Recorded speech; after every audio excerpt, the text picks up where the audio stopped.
ऐसा होते ही सालों से कैद मोनालिसा आजाद हो जाएगी। इधर बस के अंदर पिया लगातार अंश को इरिटेट कर रही थी, क्योंकि प्रोफेसर ने उसे अंश की फोटो देकर कहा था इस लड़के की पूरी जानकारी निकालनी है, ये कौन है और क्या करता है। इसी वजह से पिया अंश से बात करने की कोशिश कर रही थी। तभी उसकी नजर अंश के पास रखे अपने झुमके पर पड़ती है और वह अपना झुमका वापस मांगने लगती है, लेकिन अंश झुमका देने से मना कर देता है और कहता है कि वह उसे टच न करे, क्योंकि जब भी पिया उसे छूती है वह अपना आपा खो बैठता है। उधर डायन एक बच्चे से टॉय बस चुरा लेती है और अपने मंत्रों से उसी टॉय बस के जरिए असली बस को कंट्रोल कर लेती है। टॉय बस के साथ जो भी होता है वही सब असली बस के साथ भी होने लगा। आखिरकार डायन बस को लाइट के खंभे से टकरा देती है, जिससे एक छोटा सा एक्सीडेंट हो गया। इधर प्रोफेसर और उसकी बेटी को एक पुरानी किताब से पता चला कि अंश और कोई नहीं बल्कि डायन का बेटा दावंश है। वहीं नेहा और ऋषि दो छोटी बसों में रिजॉर्ट की ओर निकल गए और अंश को वहीं छोड़कर चले गए। गलती से पिया को भी छोड़ जाते हैं। ये लड़का अपनी प्रेमिका को मारना चाह रहा था, क्योंकि उसके अंदर एक रूह ने कब्जा कर लिया था। असल में आयुष को म्यूजिक का बहुत शौक था। उसके पिता ने अपने बॉस यानी मिस्टर वाडिया को आयुष का म्यूजिक सुनवाया। आयुष के टैलेंट को देख मिस्टर वाडिया उसे इंग्लैंड के न्यूयॉर्क के कॉलेज में म्यूजिक सीखने भेज दिया, वो भी अपने पैसों पर। बदले में आयुष को वहाँ मिस्टर वाडिया की पुरानी प्रॉपर्टी की जिम्मेदारी संभालनी थी। आयुष उनकी बात मानकर न्यूयॉर्क आ गया। 3 महीने बाद एक रात अचानक आयुष खिड़की से देखता है कि एक व्हाइट लाइट उसकी तरफ बढ़ रही है। तभी पीछे से एक आत्मा निकली। उसे देखने के लिए आयुष आगे गया तो दीवार पर खून से लिखा कुछ देखा और बुरी तरह डर गया। डर के कारण उसका कॉलेज जाना बंद हो गया और वह दिन भर घर में छिपकर रहने लगा। उसे लगता है कि उसकी गलती की वजह से मिस्टर वाडिया का घर बुरी आत्मा के कब्जे में आ गया। और तो और आयुष के शरीर पर काले निशान दिखने लगे, जैसे आत्मा उसकी बॉडी पर कब्जा करना चाह रही हो। दूसरी ओर रोज नाम की एक लड़की थी जो आत्माओं को देख और उनसे बात कर सकती थी। ये शक्तियाँ उसे उसकी माँ की वजह से मिली थी। हालांकि लड़की की खुद की फटी पड़ी थी, फिर भी वह उन आत्माओं की मदद करती थी। इधर आयुष रोज का आर्टिकल देख उसे मिलने आ गया। अब वह उसकी हेल्प करेगी या नहीं, ये आप मुझे कमेंट में बता देना। अथर्व बिना सोचे समझे जमीन की नीलामी के लिए कैलाश कश्यप से भिड़ गया। तभी उसके चाचा कहते हैं अगर तू नहीं चाहता कि तेरी माँ यहाँ आए तो अभी यहाँ से चल, और उसे वहाँ से ले जाने लगे। जाते वक्त अथर्व की टक्कर विविधा से हो गई, जिससे सिंदूर अथर्व के माथे पर जा लगा। विविधा अपने पापा कैलाश कश्यप का टीकाकरण करने आई थी। इधर अथर्व बाइक के मिरर में अपने माथे पर लगा सिंदूर देख वापस आकर जमीन की बोली लगाने बैठ गया। कश्यप और अथर्व लगातार अपनी अपनी बोली बढ़ाते रहते हैं। आखिरकार अथर्व 36 लाख की बोली लगा देता है। अनाउंसमेंट फाइनल होने ही वाली थी कि तभी कश्यप उन्हें रोक अथर्व से बोला 40 लाख ही लिए थे ना मुझसे। इसी बीच अथर्व की माँ भी वहाँ पहुँच गई। अब चाहकर भी अथर्व बोली नहीं बढ़ा पाता और कश्यप सीधे 40 लाख बोल देता है। इस तरह जमीन कश्यप की हो गई। अथर्व की माँ गुस्से में उसे डांटते हुए पूछती है कि वह ये सब क्यों कर रहा था। तभी कैलाश ताना मारते हुए सुजाता तुम्हारे बेटे को धंधा करना नहीं आता, इतना बोल जाने लगा। पर अथर्व उन्हें रोकते हुए आपको तजुर्बा है और मेरी अक्ल में कमी, तभी तो 20 लाख की जमीन 40 लाख में खरीदने पर आपको मजबूर कर दिया। असल में अथर्व वो जमीन पहले ही 20 लाख में खरीद चुका था। कश्यप को सीधे 20 लाख का नुकसान हुआ। साथ ही अथर्व की जमीन की कीमत भी दोगुनी हो गई। अथर्व ने जानबूझकर जमीन की बोली बढ़वाई थी। इस तरह कैलाश कश्यप अपनी जिद और ईगो से हार गया। ये सुनते ही कश्यप उसके पापा के खिलाफ बुरे शब्द बोल देता है, जिससे अथर्व गुस्से में आ गया। साथ ही कश्यप मेरे पैसों से खरीदी जमीन मुझे ही दिखा रहा है, उस जमीन पर एक ईंट भी नहीं लगने दूंगा।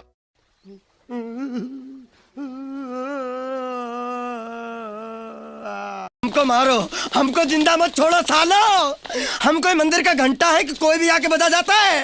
ये रेलवे की हड़ताल कब खत्म होगी?